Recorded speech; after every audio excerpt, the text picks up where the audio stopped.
여러분 기쁜 안식일입니다. 예, 정말 기쁜 것은 우리 아직 애기인 우리 소유가 이 귀한 날을 하나님의 전에서 함께 할 수 있어서 너무 기쁩니다. 우리 어린 생명이지만 하나님께서 주신 이 축복을 끝까지 감당하고 또 유지하는 우리 어린 애기가 되기를 진심으로 바라봅니다. 그리고 우리 소율이도 이 귀한 안식일에 하늘에서 내려주시는 큰 복을 받는 그런 귀한 날이 되기를 바라봅니다. 저는 지난주에 사실은 우리 인천에를 한 번 더 가서 성경 공부를 하고 싶었어요. 그래서 근데 이제 시간이 맞지 않아서 여의치가 않았는데, 그래서 오늘 다시 또 오신다 그래서 그럼 이분들이 이게 어떤 말씀을 준비해야 할까라고 해서 제 나름대로 준비를 하다가 주제를 바꿨어요. 아 우리 모두에게, 특히 저에게, 제가 사실은 해외 선교를 갔다 오고 나서 이렇게 좀 첫 번째 밥맛이 잘 없고, 제가 밥을 많이 먹는 사람인데 그것도 없어지고 좀 육체적으로 또 영적으로 아, 좀 힘든 그런 상황에 있다 보니까 저 자신을 좀 돌아보고 과연 우리가 어떤 어, 상태가 돼야 우리가 이 일을 또 감당해 나갈 수 있을까라는 그러한 질문을 하다가 제가 이 주제를 갑자기 바꿨습니다. 여러분, 사업을 하는 분들에게 가장 좋은 인사가 어떤 인사일까요?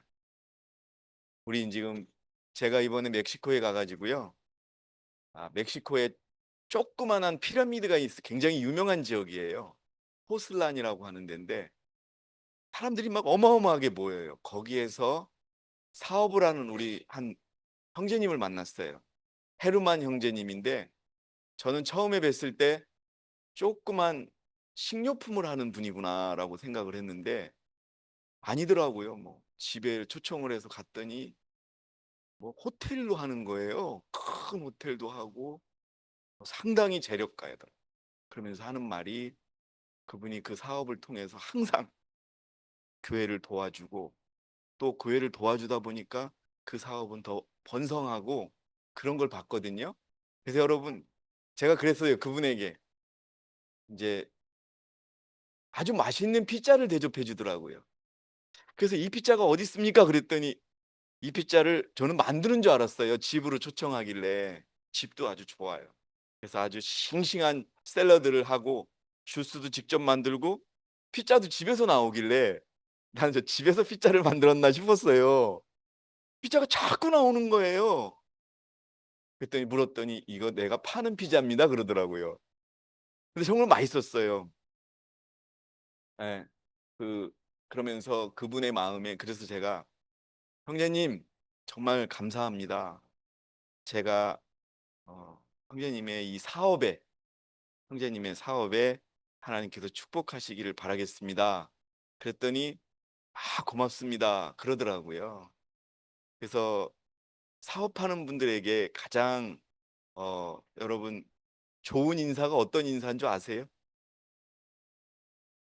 예? 부자 되세요. 또 뭐가 있을까요? 대박 나세요. 뭐 그것도 좋을 것 같아요. 근데 여러분, 만사 형통하세요라고 하면 그것만큼 좋은 인사가 없지요.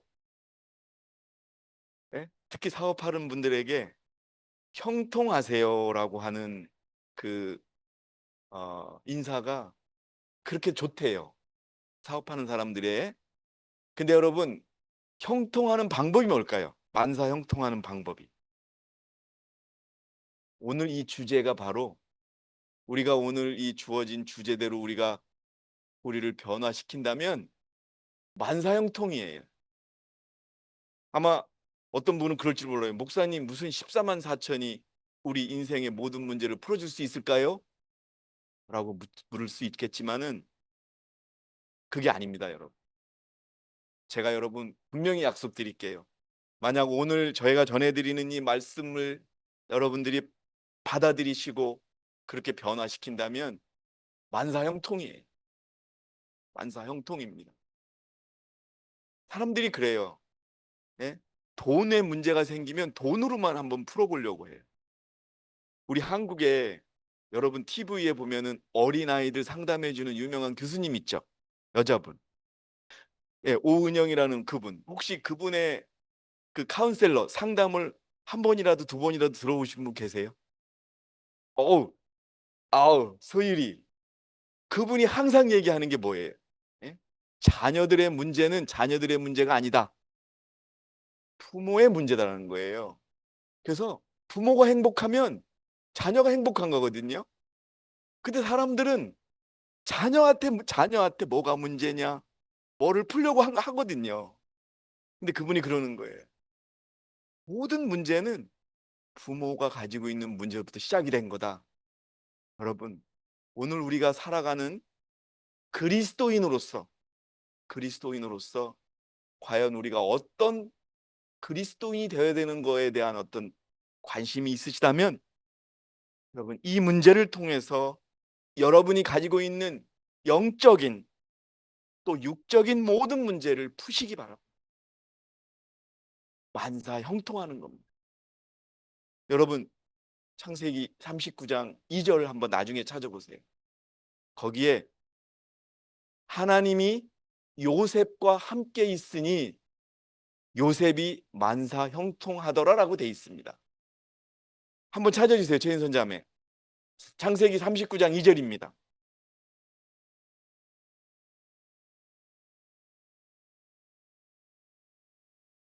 네, 마이크가 없어요? 네. 주께서 요셉과 함께 하셨으니 그가 형통한 사람으로 그의 주인 이집트인의 집에 예, 있었으니. 여러분, 주께서 요셉과 함께 있었으니 그가 어떻게 됐다? 형통했다라는 겁니다, 여러분. 저는 사실 우리 한국 대회에도 우리 문대영 선생님의 사업이 하나님이 인쳐 주시는 사업이 되기를 바랍니다. 근데 작년 하반기부터 지금까지 계속 사업 준비를 하고 있어요. 그래서 제가 늘 기도합니다. 하나님, 분명 이 사업이 하나님이 함께 하셔서 형통하는 사업이 되게 해 주십시오. 예. 늘 깨끗하고 정직하고 하나님께 영광 돌릴 수 있는 그것이라면 어떤 것도 좀 도와주세요라고 기도합니다. 만약에 돈의 문제면은 돈을 좀 대주는 사람 좀 찾아주시고, 예? 또 장소 문제도 좀 해결해 주시고 이제 좀 사업을 시작할 수 있게. 왜냐하면 우리 문대영 형제님이 그랬거든요. 내가 이 사업을 돈을 벌기 위해서 하는 것이 아니고 선교를 위해서 하겠다고. 여러분, 사업도 선교를 위해서 하면 하나님이 축복해 주시는 겁니다, 여러분. 자, 그래서 우리가 같이 읽었습니다. 5절까지 읽었는데 제가 준비는 4절까지 했어요. 이들이 누구냐? 14만 4천인입니다. 여자들과 더불어 더럽혀지지 아니한 자들이에요. 그들이 동정들이다. 동정이 뭡니까? 처녀예요. 아주 순결한 사람들이다. 이제 어떤 의미가 잠깐 또 말씀드릴게요. 이들은 어린 양이 예수 그리스도가 어디로 가든지 따라가는 자들인데 하나님과 어린 양께 첫 열매들이 되어 사람들 가운데서 구속을 받았다. 그리고 이들의 입은 교활함이 없다. 우리 박주아 자매님 또 우리 이모님 가지고 계신 모든 문제를 다르게 고민하지 마시고 내가 이 문제가 풀리면 내 인생에서 나를 괴롭히고 힘들었던 모든 문제가 풀린다고 믿고 한번 마음속으로 한번 들어주시기 바랍니다. 자, 한번 볼게요. 제가 계속 말씀드렸어요. 자, 7장 1절, 계시록 7장 1절은 하나님이 내 천사에게 명했어요.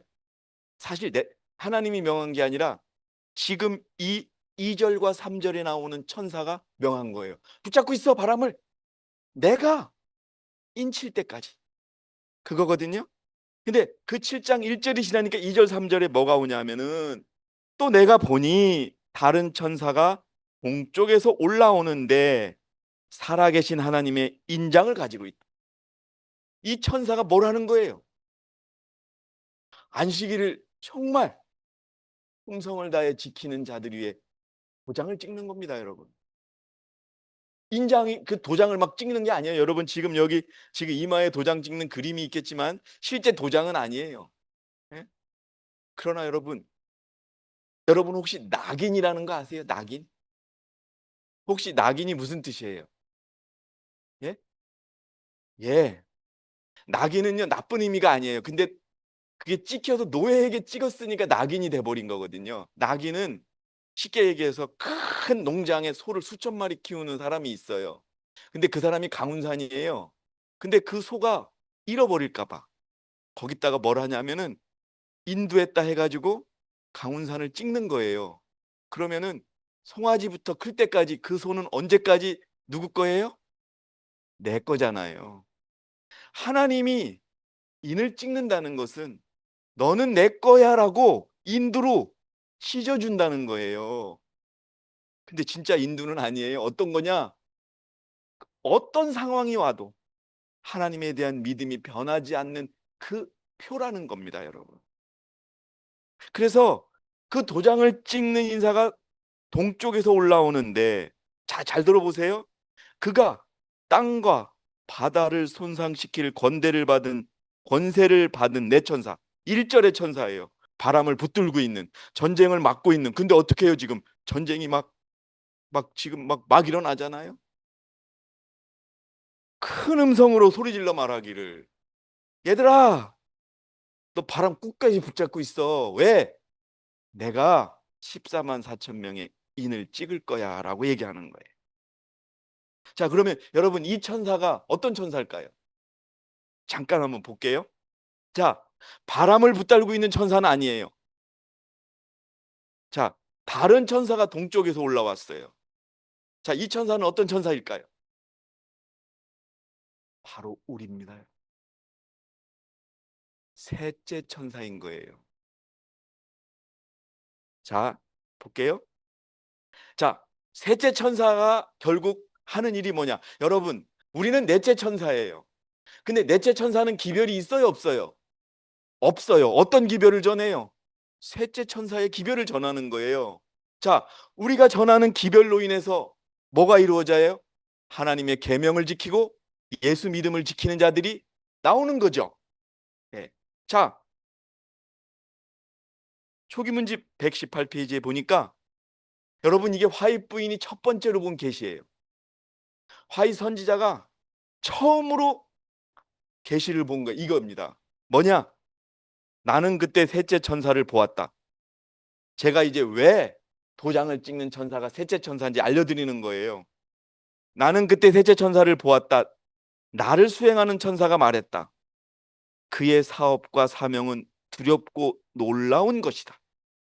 그는 곡식을 가라지에서 분리해서 인을 치고 묶어서 하늘 창고에 들이는 천사이다. 안식일을 지키고 안식일뿐만이 아니에요. 정확히 말하면 계명을 지키는 자들에게 믿음을 더 굳게 하고 김기현 형제 이 친구는 됐어. 그러면은 도장을 찍고 어떻게 해요? 하늘 창고에 옮기는 천사라는 겁니다, 여러분. 지금 그 일이 이루어지고 있는 거예요. 그러면 우리가 이 천사로부터 우리 자신이 여러분 우리를 묶어서 창고에 들여야 되지 않겠습니까? 그 방법이 뭐냐 이거예요. 어떻게 하면 하나님이 너는 내 거야라고 도장을 찍을 수 있을까요?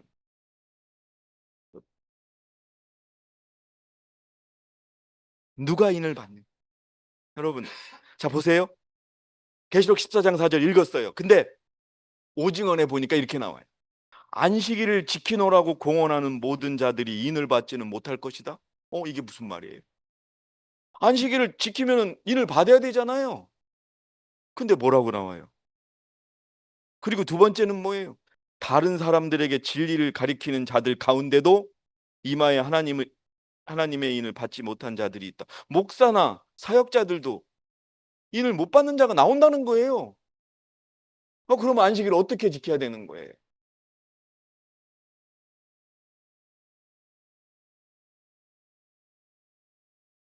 여러분, 우리가 기다리는 이는요, 그리스도와 같은 품성을 지닌 사람들에게만 지킬 겁니다. 안식일을 지키는 것도 중요한 요건인데요, 우리가 살아계신 하나님의 인을 받고 못 받고는 뭐에 의해서 결정된다고요? 내가 예수 그리스도의 품성을 가지고 있는지 아닌지가 결정 사항이라는 겁니다, 여러분. 그럼 이거는 모든 그리스도인들에게 적용되는 거예요. 자, 실제 수냐 상징 수냐 그건 나중에 따지고, 예? 살아계신 하나님의 인은 어디에만 지킨다? 완전히 품성을 그리스도와 같이 변화시킨 자들에게만 지킨다는 겁니다, 여러분. 그리고 뭐예요? 품성에 하나의 점이나 흠이라도 있는 동안에는 아무도 하나님의 인을 받지 못할 것이다. 그러면 결국은요, 안식일을 지키는 것도 중요하지만 안식일을 통해서 우리가 어떤 품성을 가지느냐가 더 중요하다는 겁니다, 여러분. 그러면 이 문제가 해결이 되면 만사형통할 수 있는 그런 과제라는 거죠. 그래서 오늘 우리 한국 대회와 또 우리 구도자분들, 특히 저 자신에게 이 말씀을 던지고 싶어요. 내가 언제 어떻게 해야 그리스도의 품성을 닮을 수 있을까요? 어떻게 해야?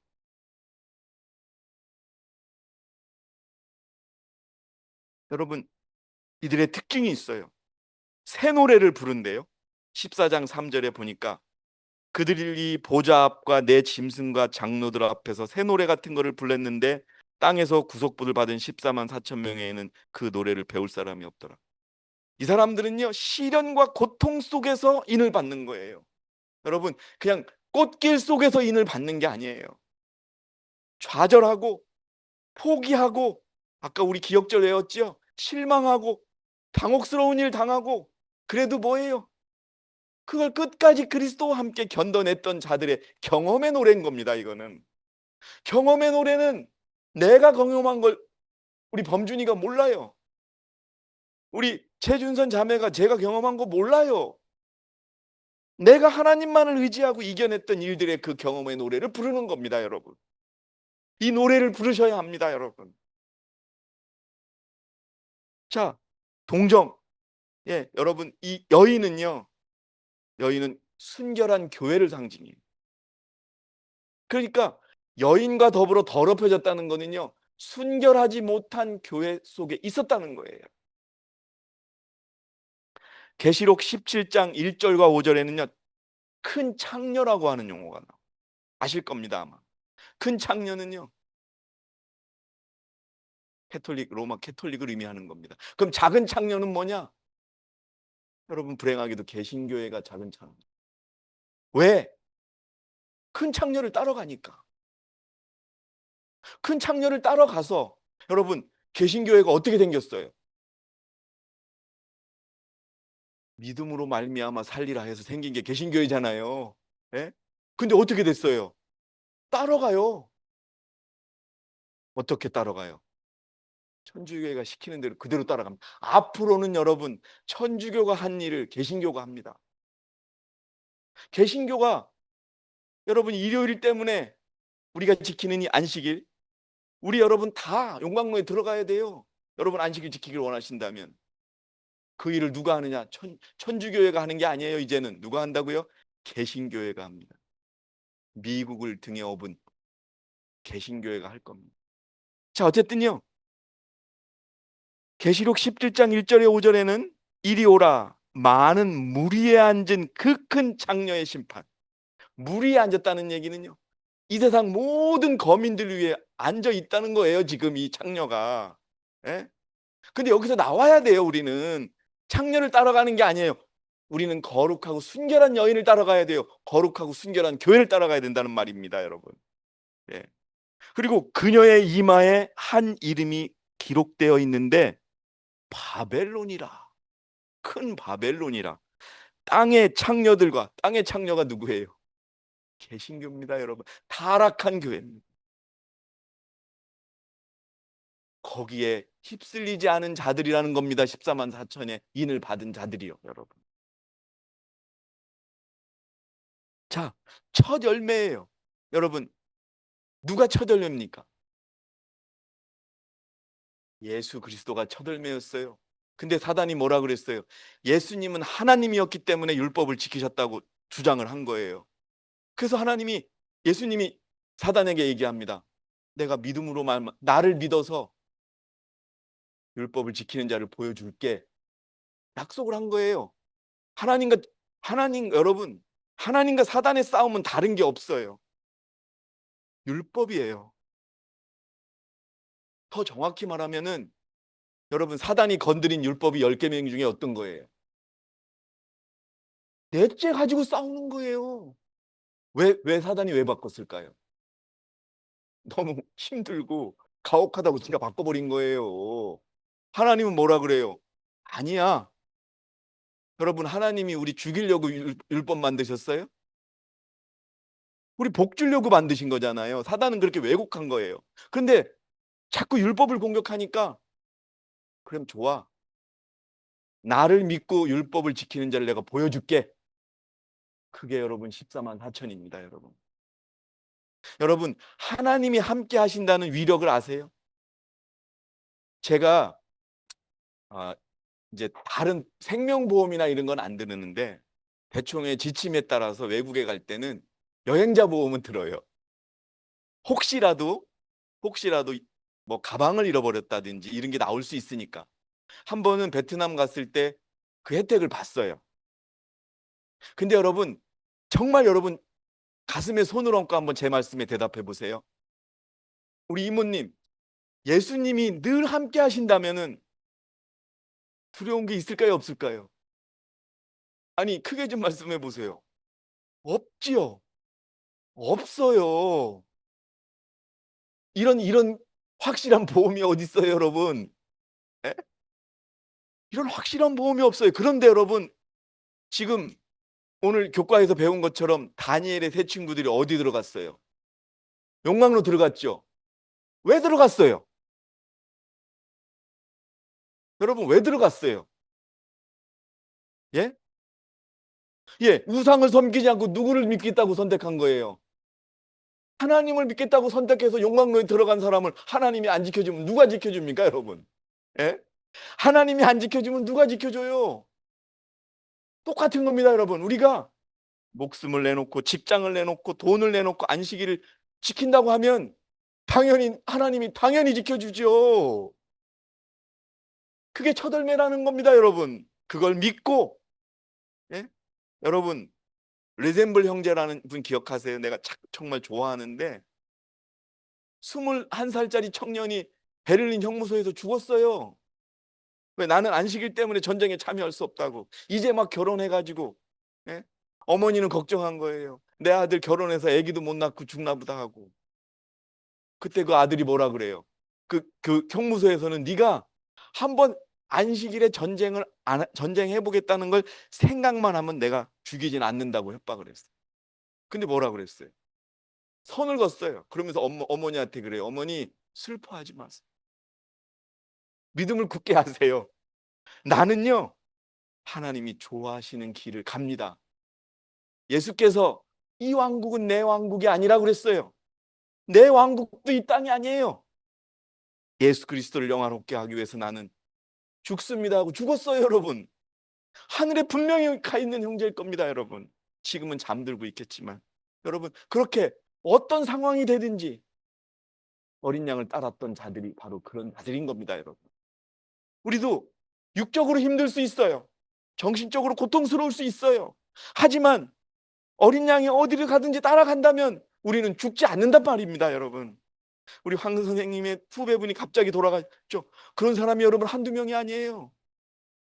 갑자기 심장마비가 오고 갑자기 그냥 고개를 숙였는데 기도가 막혀가지고 이게 이렇게 누우면 사람이 호흡이 되잖아요. 근데 이렇게 해서 누우면 어떻게 돼요? 막혀서 죽는 거예요.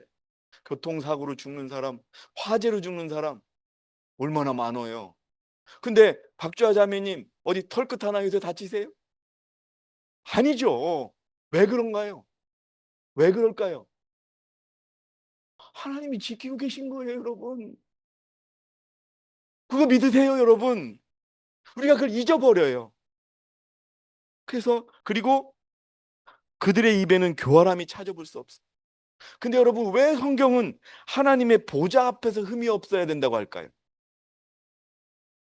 하나님의 보좌 앞이라는 말을 왜 성경에서 쓸까요? 아니, 그냥 거짓말 안 하고 교활하지 않으면 되지. 시험을 당해도 그 교활함을 가지지 않는다는 것을 의미하는 겁니다, 여러분. 우리가 나 홀로 아니 나는 정직해, 나는 해, 이게 무슨 의미가 있어요? 시험을 당했을 때 세상 앞에서 단호하게, 사실 여러분, 제가 몇 번 말씀드렸어요. 제가 젊은 시절에 저는 대학 교수가 되고 싶었어요. 그래서 실제로 대학교 원서를 내고 마지막까지 올라갔어요. 근데 그 대학교가 기독교, 아주 썩 좋은 학교는 아닌데 굉장히 유명한 대학교예요. 기독교 대학이라고요. 근데 마지막 질문이 뭐냐 하면은 제가 법학과 교수, 법대 교수가 된다고 그랬거든요. 그랬더니 법대 교수니까 선생님, 만약에 하나님의 법과 세상의 법이 충돌한다면 학생들에게 어느 법을 따르게 하라고 가르쳤습니까? 그러더라고요. 여러분, 저 그 질문한 사람 저 아직도 지금 제주도 출신 국회의원인데 이번에 뭐 또 됐더라고요. 한번 강창일이라는 사람인데요. 일본어 학과 교수인데 그분이 물어보더라고요. 그러더니 자기들끼리 속삭여요. 교수님, 저 사람은 우리 교회 사람 아니에요? 이러더라고요. 제가 이제 여기 안식일을 지킨다고 적어놨으니까. 근데 단호하게 얘기할 수 있었어요. 저는 하나님의 법과 세상의 법이 충돌한다면 법대 학생들에게도 난 하나님의 법을 따르라고 가르쳤습니다. 그랬더니 탈락이죠, 당연히. 근데 아마 실제로 그 사람들의 마음속에는 아마 점수를 높이 줬을 거예요. 이미 누구를 뽑기로 정해져 있었어요. 그래서 여러분, 저도 대학 교수, 아유, 당연히 학생들에게 세상의 법을 지켜야 한다고 가르쳐야 되겠죠. 그게 법학과예요, 여러분. 법학이 뭐예요? 세상 법을 가르쳐주고 그 법을 지키라는 건데 그 대학의 교수가 되겠다고 했으니 당연히 그렇게 얘기해야 되잖아요. 속으로는 야, 그렇게 얘기하고 대학 교수가 된 다음에 슬슬 내 안식을 지키자 이렇게 생각할 수 있었는데 제 입을 하나님께서 그대로 안 두시더라고요. 저 단호하게 얘기했어요. 여러분, 그런 거예요. 우리가 어떤 상황에서, 교회에서, 친구들 간에 그게 아니라 당당하게 내 입장을 밝힐 때 하나님을 선택할 수 있는 교활함이 없는 입이 돼야 되는 겁니다, 여러분. 이게 된다면은요. 근데 여러분, 법왕이 지금 어떤 의미를 천주교가 개신교를 어떻게 이용하고 있느냐 한번 들어보세요. 1899년에 화이트부인이 쓴 거예요. 굉장히 마지막 때죠. 우리는 지금 급속한 속도로 이 기간에 접근해 가고 있다. 개신교회들이 그들의 조상들이 극심한 핍박을 받으면서 반대해온 거짓 종교, 이게 뭐예요? 여러분, 예? 메이플라워를 타고 영국을 떠나 미국으로 오고, 예? 마르틴 루터가 믿음으로 말미암아 살리라고 목숨을 걸어놓고 외쳤던 그 믿음을 내려놓고 있다 이거예요. 어디서? 일요일을 지키게 하기 위해서, 여러분. 음? 거짓 종교를 받들기 위해 세속적인 권사와 연합할 때 교회와 정부의 연합된 권세로 법왕이 제정한 안식일이 강요될 것이다. 여러분, 저 알아요. 솔직히 말해서 개신교회에 우리보다 더 좋은 품성 가지고 있는 분이 있어요. 근데 여러분, 그분들이 거기 있는 이상은 안 되는 거예요. 왜? 하나님의 거짓 종교가 만든 안식일이잖아요. 이게 여러분, 어, 지금 과거에 미국에서 나왔던 일요일 법령이에요. 이때는 사람을 죽이라는 법령은 없었고, 예? 그냥 장사를 못하게 하고 농사를 못 짓게 하는 법이에요. 자, 그래서 여러분, 근데 일요일 휴업령이 나와요. 이제 여러분, 용광로에 들어가라는 얘기는 분명히 일요일 휴업령입니다. 그래서 여러분, 저는 우리 이모님이나 박주아 자매님이나 우리 가영 자매에게 이 교회에 와서 꽃길을 걸으라고 말씀드리고 싶지 않아요. 꽃길은 절대 아니에요. 고통스럽고 투쟁해야 돼요. 그러나 하나님이 원하시는 길이기 때문에 권하고 싶은 거예요. 우리 교인들이 모두에게 지금 다시 여쭙고 싶은 거예요. 우리가 가야 할 길은 이 길이라는 거예요, 여러분. 자, 그런데 어떤 사람들이 있느냐? 초기 문직 36페이지에 보니까 그들은 말하면서 자기들의 옷에 쓰여진 글자를 보고 큰 소리로 슬피 울었다. 나는 그들이 깊은 샘에서 실컷 마시고 나머지는 발로 더럽힌 것, 즉 안식일을 질밟는 것을 보았는데 이것이 그들로 달아보니 부족하다는 말을 듣게 한 이유였다. 안식일을 지켰어요, 자기들은. 근데 어떻게 하나님이 달아보니 부족했다라는 거예요, 여러분.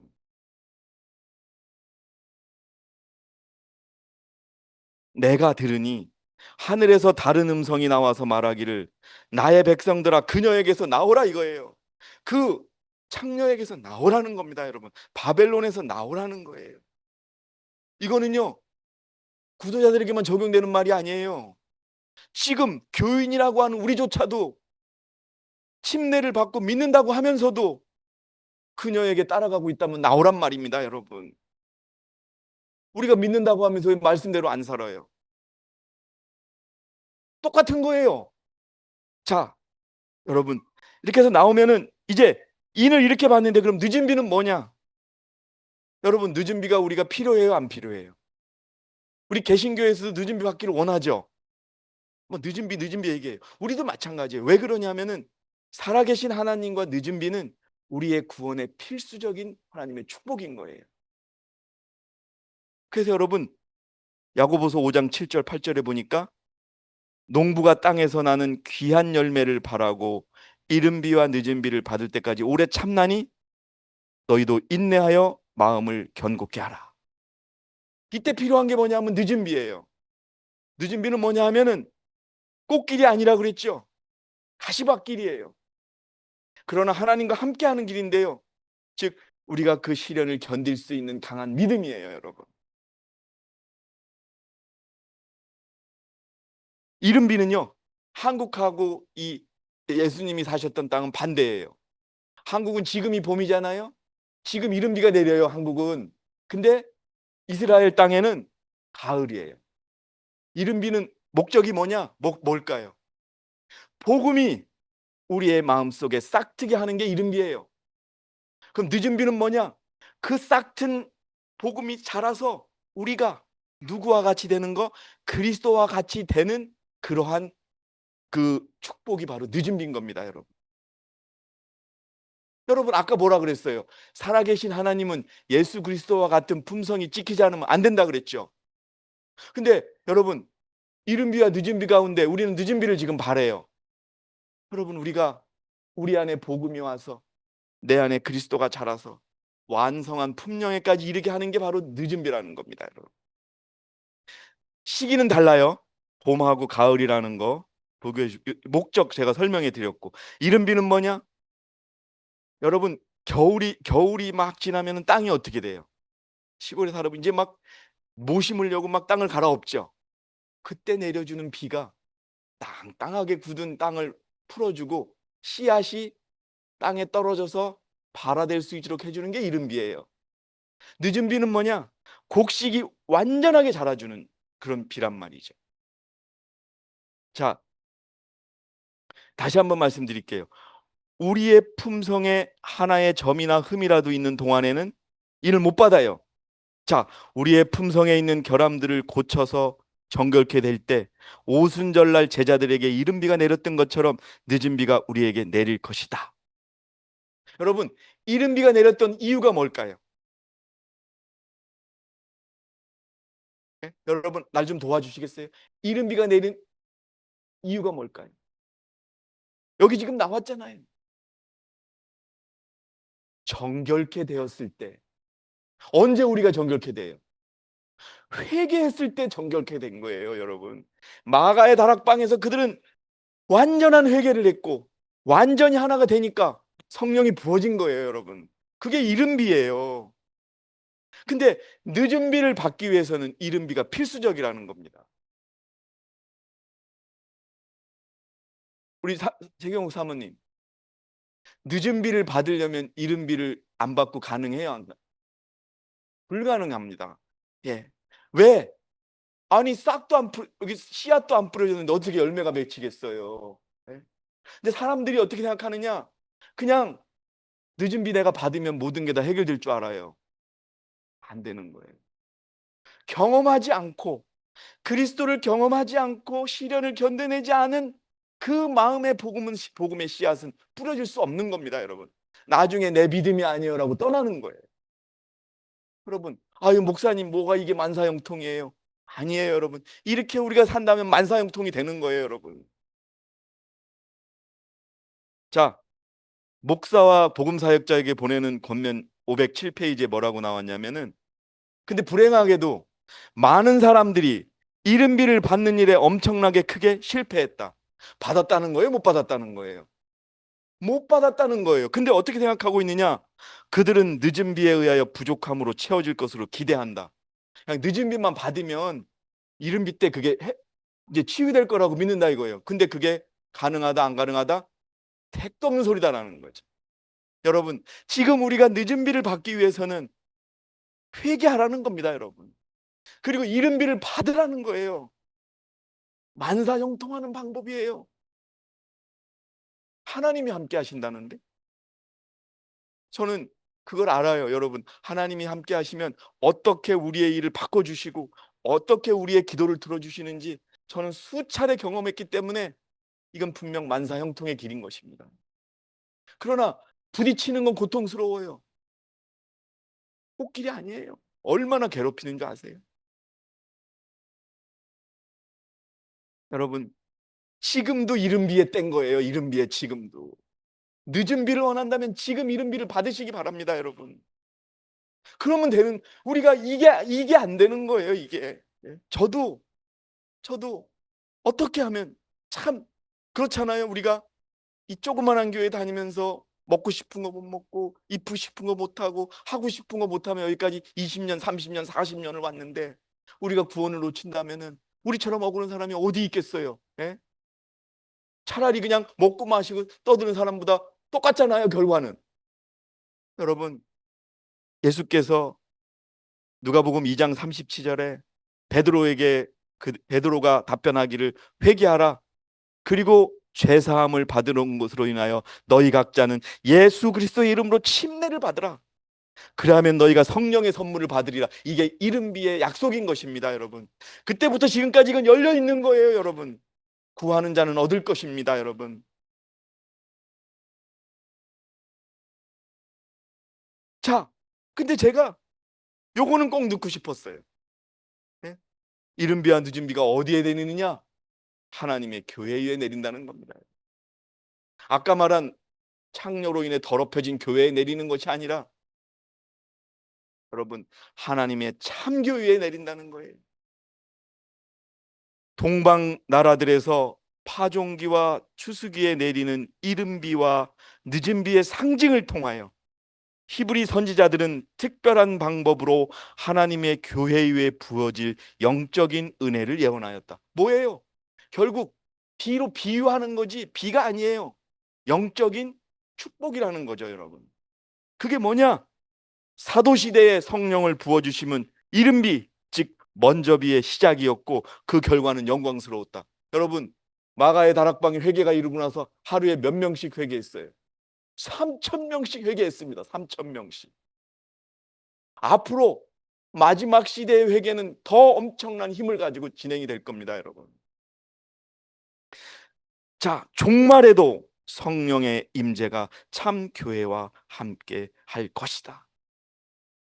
저는요, 자랑스럽게 얘기할 수 있습니다.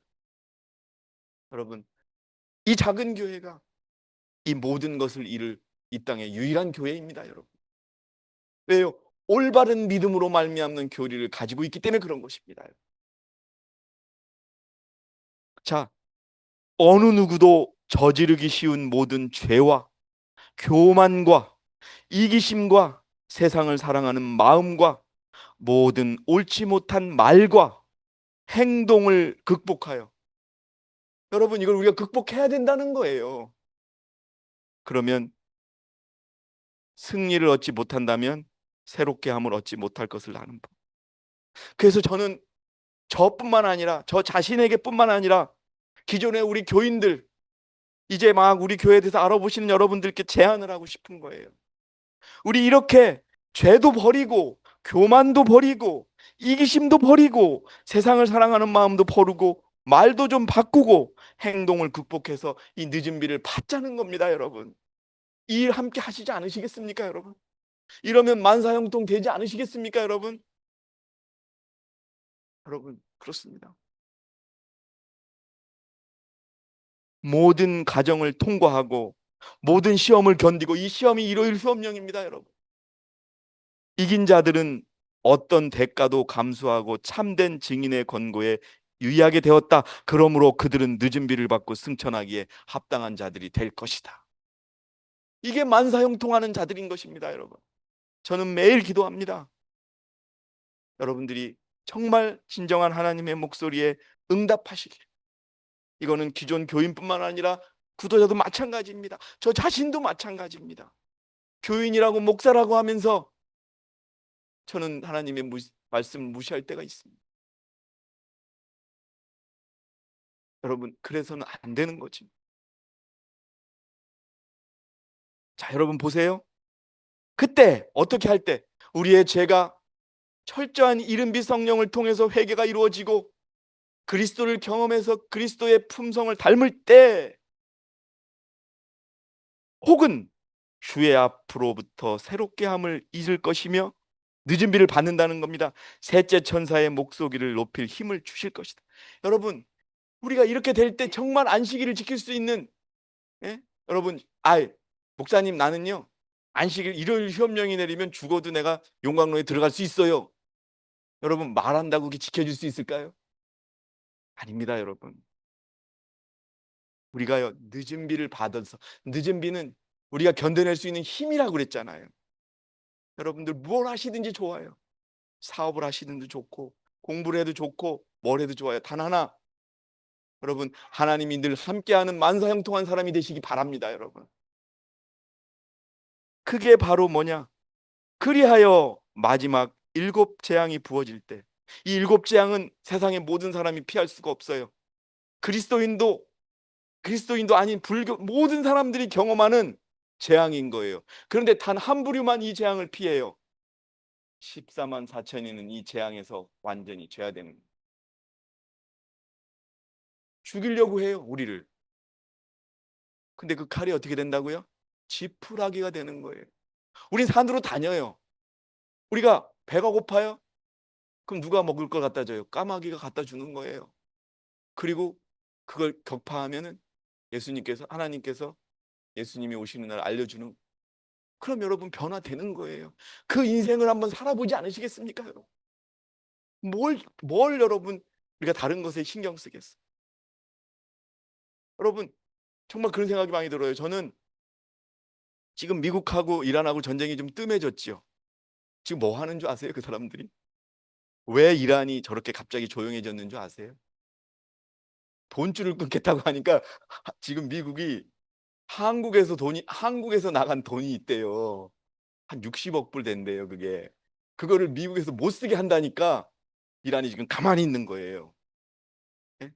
결국 여러분, 지금이 우리 교회도 옮기고 여러분이 하나님의 입장에서 할 수 있는 그런 때라는 생각이 번쩍 드는 거예요. 그래서 여러분, 우리가 지금 이 시기를 놓치지 맙시다. 교회는 교회대로 옮겨질 거라고 저는 믿어요. 네. 또 여러분들이 계획하시는 모든 것들이 하나님 안에서 이루어지기를 바랍니다. 그러나 다만 우리가 얘기했던 거, 이른비 성령의 경험을 통하여, 철저한 회개를 통하여 그리스도의 진정한 복음이 내 마음과 내 말과 생활에 싹틀 때, 그렇게 살아갈 때 늦은 비를 받고 만사형통한 우리의 삶이 될 거라는 것을 꼭 기억하시기 바랍니다, 여러분. 만사형통을 원하십니까? 원하십니까? 아멘입니다, 여러분. 그 만사형통을 여러분 경험하시면서 승리하시는 저 여러분이 되시기를 바라겠습니다. 여러분, 꼭 기억하시기 바랍니다. 요한복음 18장 36절에 예수 그리스도께서 잡히시기 전에, 또 십자가에 돌아가시기 전에 이런 말씀을 하셨습니다. 나의 왕국은 이 세상에 속한 것이 아니니라. 만일 나의 왕국이 이 세상에 속한 것이라면 내 부하들이 싸워서 나를 유대인들에게 넘어가지 않게 하였을 것이라. 그러나 지금은 나의 왕국이 여기에 속한 것이 아니니라. 그분의 왕국과 그분의 나라에서 여러분 그분과 영원히 행복하게 사는 그런 축복을 누리시기 바라겠습니다. 여러분 기쁘고 즐겁고 승리하는 안식일 되시기 바랍니다. 감사합니다.